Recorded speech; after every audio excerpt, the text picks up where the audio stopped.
Thank you, Mr. Speaker. Mr. Speaker, I would yield 5 minutes to the gentleman from Illinois, Mr. Kinzinger, who just came back from deployment on the southern border. Gentleman from Illinois is recognized for 5 minutes. Well, thank you, Mr. Speaker, and I thank the gentleman for yielding. I want to start by saying something. Everybody here in this chamber means well. Everybody here in this chamber believes they're fighting for the right thing for this country. Unfortunately, sometimes with these debates, they get heated and we begin to ascribe bad motives to the other side. I ascribe no bad motives to my colleagues on the other side of the aisle. And there's no bad motives on our side. It's just a little bit of a difference in how we see it.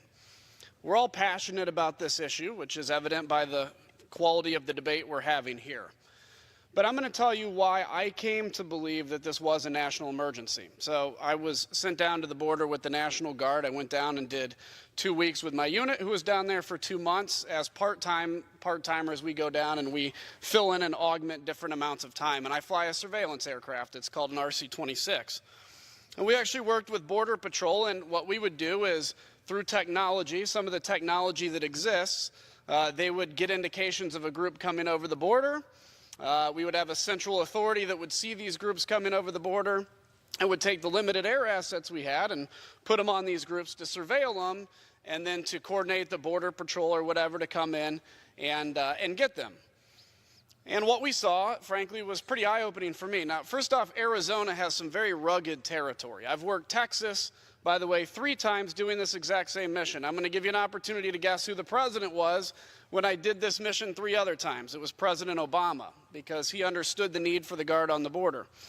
So we would see these groups come over. They would go through this rugged terrain. By the way, I never worked an area in Arizona where there was a barrier. We never had to, but there's a lot of area that isn't. We would then respond. And basically 9 times out of 10, anytime these groups got any indication that Border Patrol was nearby or there was an aircraft overhead, they would do what we call a bomb burst, just like that. Looks like that on the infrared we're using. They would run in all different directions. And many people would get separated. But you know who the first to bomb blast away from that group was? The first people every time were the coyotes that they paid their life savings to bring order.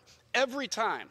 In fact, one time that exact scenario happened and a lady was left lost in the desert, hunkered down in a bush, and had Border Patrol not found her, sure, she'll be deported for that because she came in illegally, but had Border Patrol not found her, I believe that there is a chance that she could have been one of the at least 200 bodies that they find every year in the desert because they are abandoned by their drug traffickers, by their coyotes who are paid for and who pay money to the drug cartels.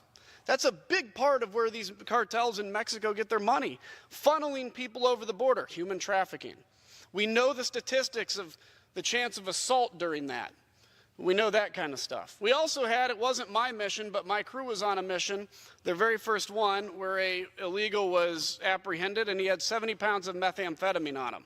Now, I know there's way more than 70 pounds of methamphetamine out there in the United States, but there's way more people we're not seeing come over that border as well. People sometimes look at the rugged terrain of Arizona and say, well, with mountains and hills, that is the natural wall. By the way, I went hiking on those mountains and hills during my time off, I'll say that. But the other interesting thing is a significant amount of the people we were following were actually on those mountains and hills. They were on the mountains and hills because that rugged terrain is just as difficult for Border Patrol to navigate as them. In fact, I watched as a Border Patrol helicopter followed a man probably 100 feet away. This is on video. Border Patrol can release this video if they want. The man was running.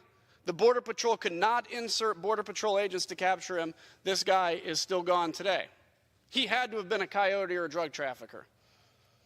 Seeing this repeatedly made me realize this is not a national emergency because of immigration. I'm actually believe in comprehensive immigration reform. I want to work with the other side of the aisle to fix all these problems that I think we really actually all agree on.